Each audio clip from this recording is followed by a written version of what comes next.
Hello friends, welcome to my YouTube channel. आप जानते ही होंगे हमारे चैनल पर धार्मिक कथाएं सुनाई जाती है। तो आज की कथा को सुनते हैं। तो आज की कथा है दुरात्मा कीचक। द्रौपदी के साथ पांडव वनवास के अंतिम वर्ष अज्ञातवास के समय में वेश तथा नाम बदलकर राजा विराट के यहाँ रहते थे। उस समय द्रौपदी ने अपना नाम सैरंध्री रख लिया था और विराट नरेश की रानी सुदेशना की दासी बनकर वे किसी प्रकार समय व्यतीत कर रही थी। पर स्त्री में आसक्ति मृत्यु का कारण होती है। राजा विराट का प्रधान सेनापति कीचक सुदेशना का भाई था। एक तो वह राजा का साला था, दूसरा सेना उसके अधिकार में थी, तीसरा वह स्वयं प्रख्यात बलवान था और उसके समान ही बलवान उसके 105 भाई उसका अनुगमन करते थे। इन सब कारणों से कीचक निरंकुश तथा मदान्ध हो गया था। वह सदा मनमानी करता था। राजा विराट का भी उसे कोई भय या संकोच नहीं था।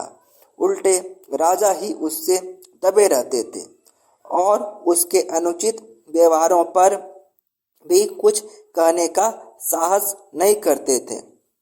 दुरात्मा कीचक अपनी बहन रानी सुदेशना के भवन में एक बार किसी कार्यवश गया।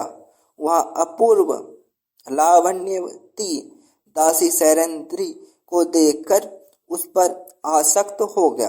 कीचक ने नाना प्रकार के प्रलोभन सैरंध्री को दिए।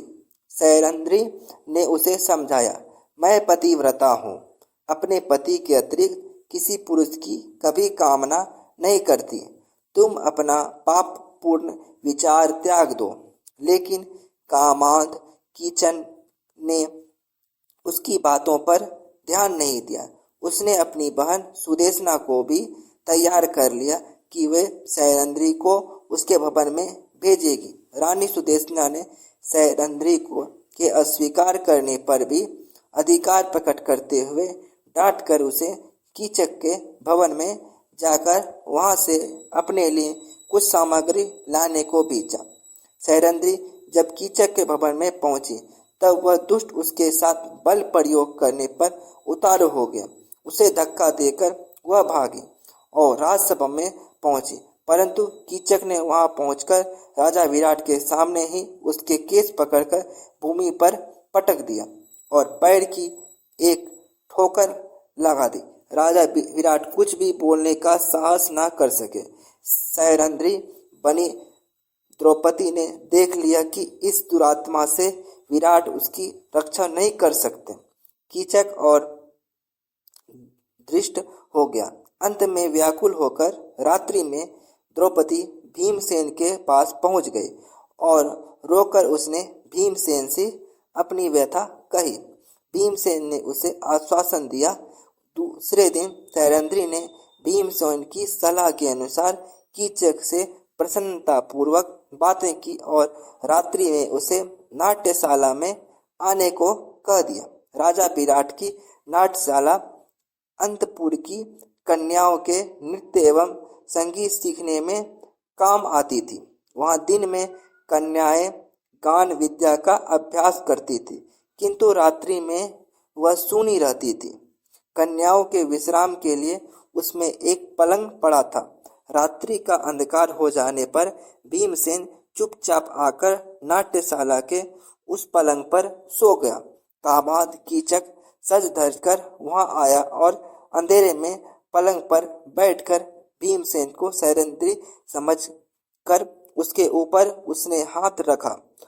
उछलकर भीमसेन ने उसे नीचे पटक दिया और वे उस दुरात्मा की छाती पर चढ़ बैठे।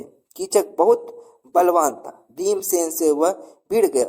दोनों में मल्लयुद्ध होने लगा, किंतु भीमसेन ने उसे शीघ्र ही पछाड़ दिया और उसका गला घोंटकर उसे मार डाला। फिर उसका मस्तक तथा हाथ पैर इतने जोर से दबा दिए कि सब धड़ के भीतर घुस गए। कीचक का शरीर एक डरावना लोथरा बन गया। प्रातःकाल सैरंध्री ने ही लोगों को दिखाया कि उसका अपमान करने वाला कीचक किस दुर्दशा को प्राप्त हुआ। परंतु कीचक के 105 भाइयों ने सैरंध्री को पकड़कर बांध लिया। वे उसे कीचक के शव के साथ चिता में जला देने के उद्देश्य से शमशान ले गए। सैरंध्री क्रंदन करती जा रही थी। उसका विलाप सुनकर भीमसेन नगर का परकोटा कूदकर शमशान पहुंचे। उन्होंने एक वृक्ष उखाड़कर कंधे पर रख लिया और उसी से कीचक के सभी भाइयों को यमलोक भेज दिया। सैरंध्री के बंधन उन्होंने काट दिए। अपनी काम शक्ति के कारण दुरात्मा कीचक मारा गया और पापी भाई का पक्ष लेने के कारण उसके 105 भाई भी बुरी तरह मौत मारे गए। तो ये कहानी दुरात्मा कीचक की यहीं पे समाप्त होती है। अगली कहानी सुनने के लिए हमारे चैनल को सब्सक्राइब कर दें। Thanks for watching my videos.